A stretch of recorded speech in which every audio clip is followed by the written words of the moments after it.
Well, hello. My name is Laurie Becvar, and I'm the CEO of the South Dakota Hall of Fame. I'm here today with CEO Jared Nesje from TSP, and we're here to celebrate and remember Harold Spitznagel. Yes. Spitznagel, referred to as Spitz. And he is among our inductees in the South Dakota Hall of Fame. Jared is the CEO of TSP. And thank you for coming out and talking to us today. Well, thanks for the opportunity. Yeah, we want to remember Spitz, and we want to talk about TSP and all the good stuff going on. Wonderful. Yeah. So TSP's founder is Harold Spitznagel, referred to as Spitz, as we said. He started the company on June 9th, 1930, I understand, with $20 in a one-room office in Sioux Falls, South Dakota. He wasn't thinking about legacy at the time, but here we are 95 years later, and his company, now TSP, has grown into a regional leader in architecture, engineering, planning, and interior design. To have existed for 95 years, Jared, that is just simply amazing and remarkable. But clearly there's some great lessons to learn from Harold and how this was made possible. So let's begin by you sharing, who was Harold? I mean, he was born in 1896, he died in 1975, but who was he? And so share. Yeah, you know, the numbers, as you say, 1896, died in 1975, but in between that, kind of in the dash of life, he was a very interesting individual. He was born to a family that had a bakery, model bakery in Sioux Falls. It's on Phillips Avenue, real close to 11th and Phillips. Still exists? It is not there today. Not no. The childhood home is on Grange Avenue in Sioux Falls, about 9th and Grange. I drive past it on my way to work. So obviously for me, I think about Harold a lot. Graduated from Washington High School in 1916. From there, he went to a two-year art school in Chicago, and that's probably where he learned a trade or a talent in art. Drawing is what he learned in that 2 years. And then he went... Jared, to go from Sioux Falls, South Dakota to Chicago, that was quite a... Right. So he had his mind on other things. Yes, he did. It would sure be fun to sit down and talk to him. Yeah. From there at Art Institute in Chicago, he went to University of Pennsylvania. He graduated with his architecture background, his architecture degree in 1925. He married his wife Engla Hansen in 1925. And then in 1927, they moved to Chicago and started his apprenticeship in the architecture world. And of course, 1929 stock market crash and the big era of dirty 30s. Yeah, wow. And that's where the phrase, if I'm going to starve, I might as well starve at home, was something that you know, you find in the writings and the stories about Spitz, that if I'm going to be looking for work and food, I might as well be at home. Cool. In my community. Yeah. I would say Spitz as more on not so much logistics, but Spitz as an individual. He was a very unique individual, very witty, sharp.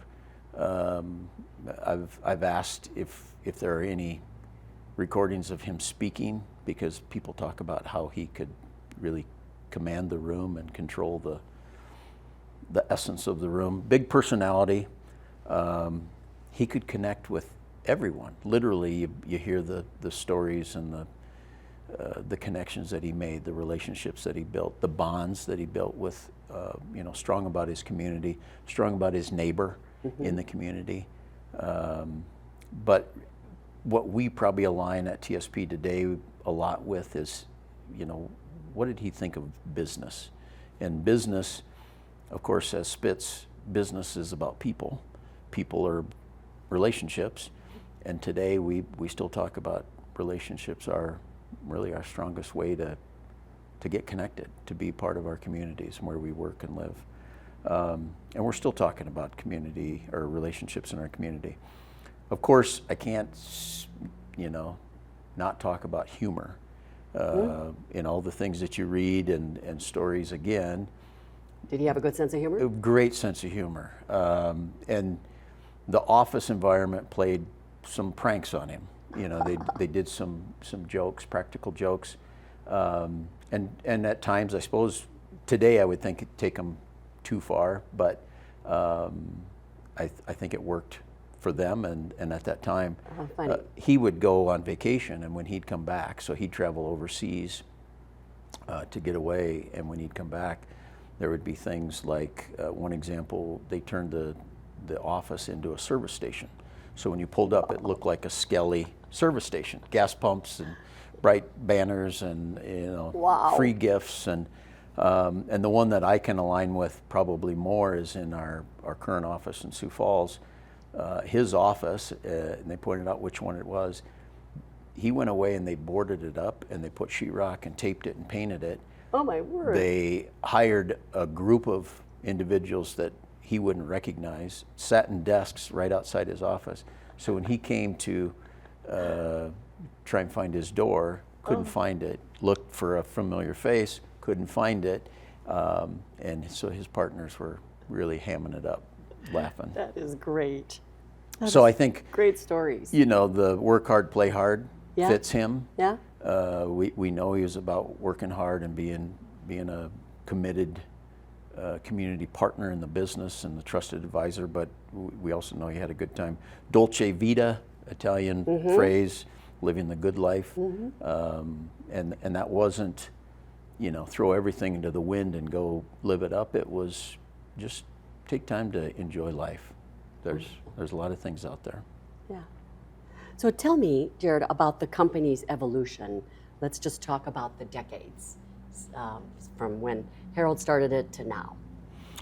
Well, 30s, if we break it down, 30s basically started the company. I'm sure when I think about what was going on or what could be going on in the dirty 30s, what a time to start a business. But started a business, again, $20, $15 rent for the month. You go to the 40s, and so in that 10-year window, it was evolution of the company. It was growing. The commissions were getting more, bigger projects. Residential design was a lot of what he started with, but moved on. Of course, the City Hall in Sioux Falls was designed in 32. And so the commissions were getting bigger, more prominent. He was getting, reputation out there. The 50s, that's when I say engineering, or it happened, engineering came into play. And that was really Spitz's idea that he wore a lot of hats starting a business, and he couldn't do all of those things, but he also, in realizing what he couldn't do, he understood that there was value to have the engineers and interior design as part of the architecture. And so in the 50s, that was really a key point. that was a very key point, and it really turned, and I'd say launched where the company went from. And he got engineering partners, mechanical, electrical, structural. Smart. Yeah, I mean, it was, again, what was he thinking about? I would love to ask him. But great thing for the company, great thing for the time of the community growing, right? I'm sure coming off of the 30s and the 40s, and it was just a time of evolution for everything. So the multidiscipline phrase that we talk about is still what we live today. That came from that growth of the engineering. Of course, interior design came in to be part of that. The 60s, we went to Rochester. That was probably the mark of growing our engineering. Is that the first out of South Dakota? Yes, Okay. in Rochester in the 60s. 70s, we came to Rapid City. Yeah. And we worked on the convention center, not the new one, but the original. And we've been in Rochester and Rapid City since.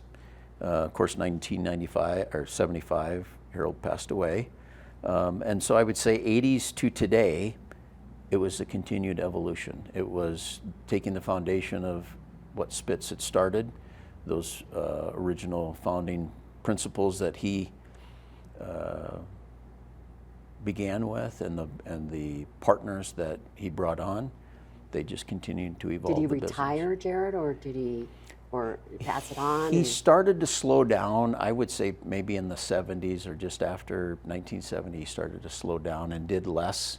Okay. And that was more on the founding principle or partners that he brought in.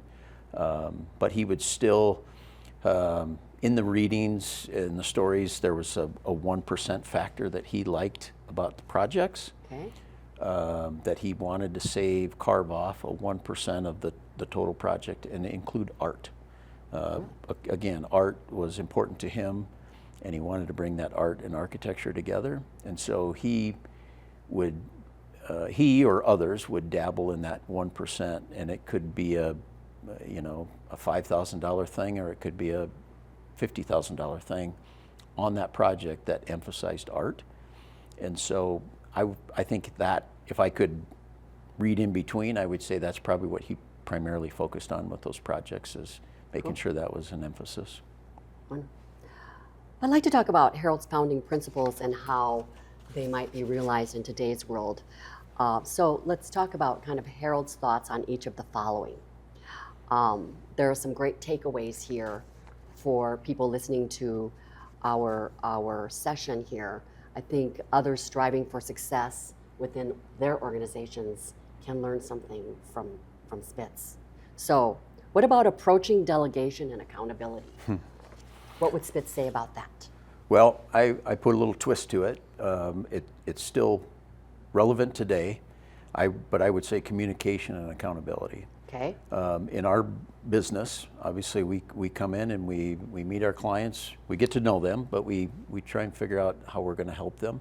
So we ask questions. When you think of a project that we're doing, some projects are, millions of dollars. It's a big impact, a lot of moving parts, a lot of variables. And so when we have a problem on a project, 99.9% of the time it's communication and accountability. Right? I didn't hold myself accountable to convey the right thing. I didn't communicate the expectations. I didn't communicate with my team internally or externally. I love how you guys just encourage, or your company just encourages people, just fess up. Fess up. Yep. That's certainly, that was really that's cool. certainly one of them. If we mess up, we fess up. And that all plays into that communication and accountability. Yeah, I bet. And it's really collaboration, but all those moving parts, things can happen, and I would say the mess up, fess up, it's really what Spitz understood early on and said, if we see an error or we see something, we got to fix it first. Just own it. Huh? Own it.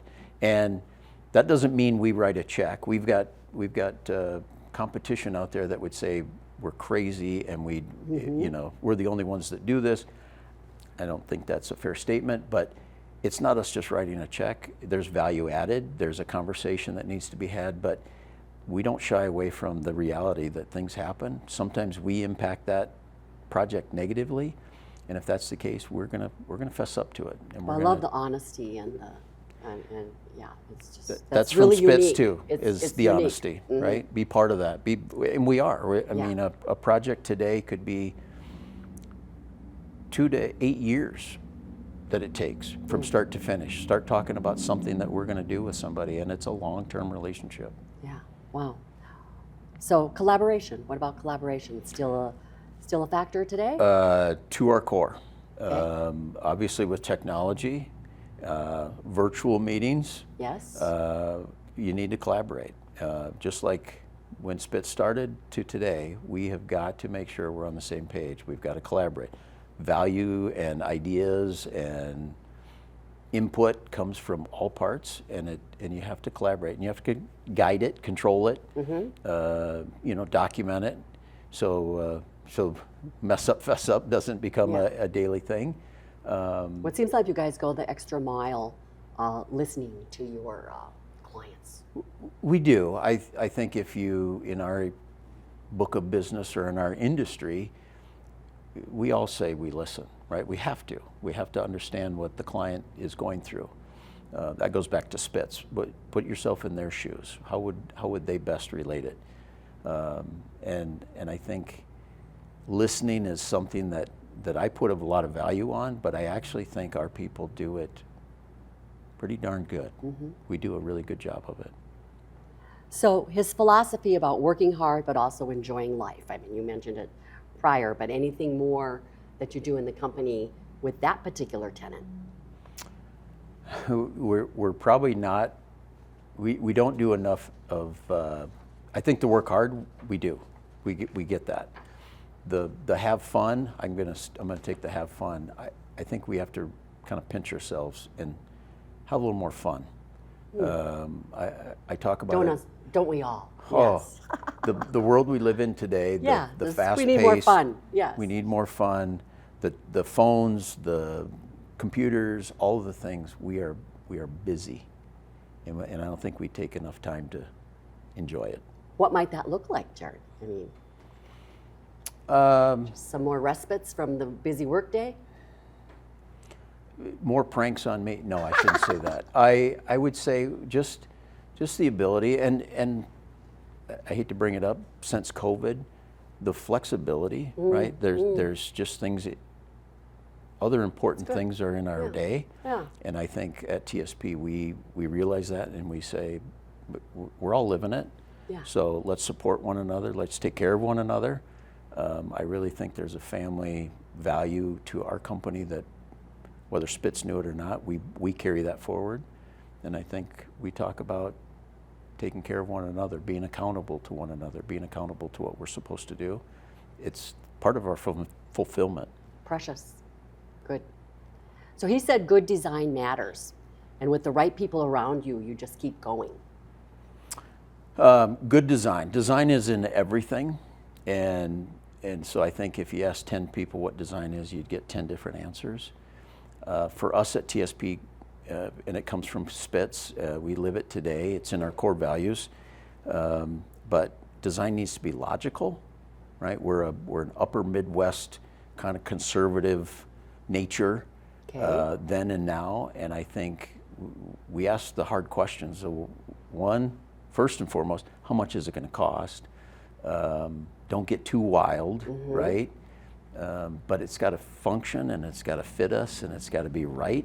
And still be attractive and modern. And, definitely, definitely. So budget conscious, not too wild. Okay. But fit the need and be the solution. Great. What about keeping things simple, clear, and purposeful? I think that plays into the our core value of design it like you own it. We own it. What's the owner looking for? What's the best way to solve the solution with them, not for them?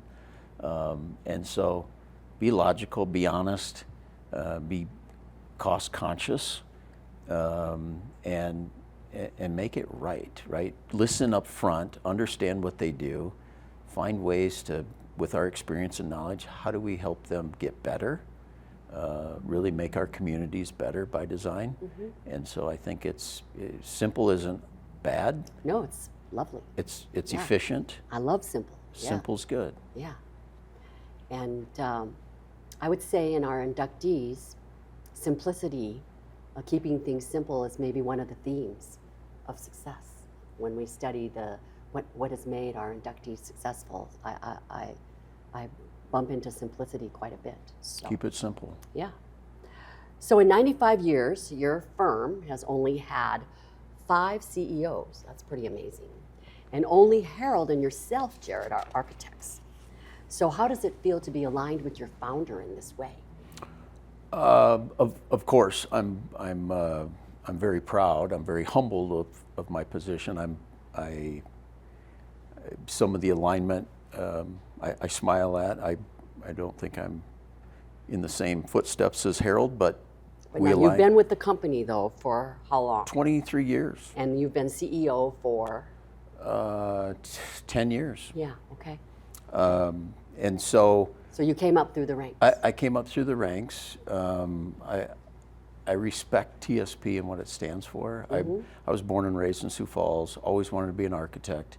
From 8 years old, that's kind of the old story, but You knew that. I knew I wanted to be an architect. Didn't know what it meant then, but I learned. That is awesome. One of the stories that I like to share is I had a paper route, and in my neighborhood, Spitznagel's house was on my route, and Spitz was already gone, of course. And you delivered their paper? I delivered their paper, and how I remember it is I had no idea who it was.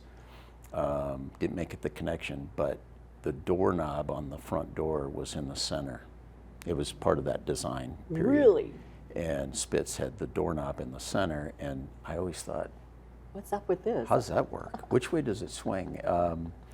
So, as a kid, Yeah, I I'm didn't trying think to about it. imagine it. Yeah. But I see the pictures now in our history, and I look back, and I think I stood at that door. So, whatever that means, I respect TSP and what it stands for.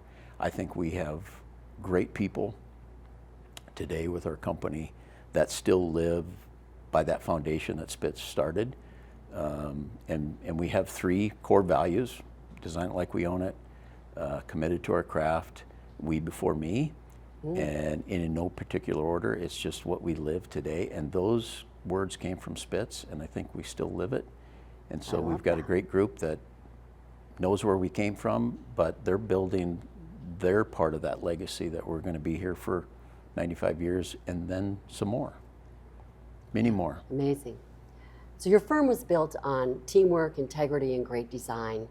The legacy of Spitz has not only survived, it's truly thrived.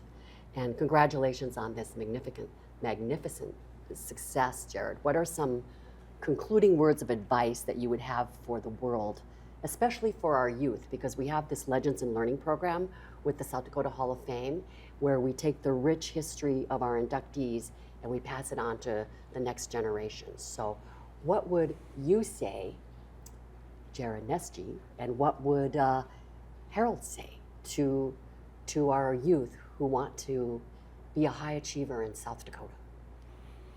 Well, I think as a 95-year-old company on the track for 100, I think it's important to think about learning from the people before. Nice. Yeah, we stand on their shoulders, for sure. Stand on their shoulders, understand what it's about. There's a lot to learn. We want to do it all right now, right? We want it all right now as a young person getting into the business. In our business, it's time in the seat, and sometimes that's hard to accept, but the gray hair and the wrinkles really tell the story.